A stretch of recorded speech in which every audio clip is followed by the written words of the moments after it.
कामानिमित्त निघालो होतो डायरेक्ट संगमनेरला. निम्म्या रोडवरच आपली गाडी लावून दिली. तिथून पुढे म्हटलं ऋषीच्या गाडीवर जाऊ, कारण पोरग कसं आहे आकड्यावर गाडी चार्जिंग करीत असते, काही तोटा नाही काय नाही. जे महत्वाचं काम होतं ते तर काय झालं नाही. याला ब्रँडेड चड्ड्या घ्यायच्या होत्या, त्याला म्हटलं घेऊन टाक, चड्ड्या महत्वाच्या असते. आलो डायरेक्ट स्टँड वर, म्हटलं काहीतरी नाश्ता करू आणि मग डायरेक्ट घरी निघू. प्लेट नाही दुसऱ्याची होती, म्हटलं पेट्रोल तर टाकावंच लागन. 5 रुपयाचं पेट्रोल टाकलं माहिती तो एक खुश. घरी आताच बिलगलो होतो डायरेक्ट कामाला.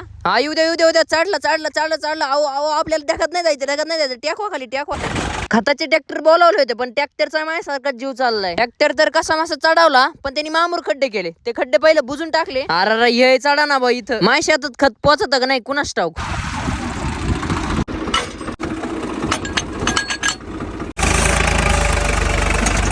गचके देत देत कसा मसा आपण ट्रॅक्टर शेतात पोहोचवला. त्यात हे 4 चाकी टेलर, म्हटलं हे पुढून वर नाही होती तर साईडने वर वात आहे. म्हटलं बरं आहे. दर 10K फॉलोअर्स इन्क्रीज होताच मी करत आहे ट्रॅव्हल अँड एक्सप्लोरचं चॅलेंज, ते पण तुम्ही निवडलेल्या जागेवर. त्यासाठी फॉलो करून ठेवा तुमच्या आवडत्या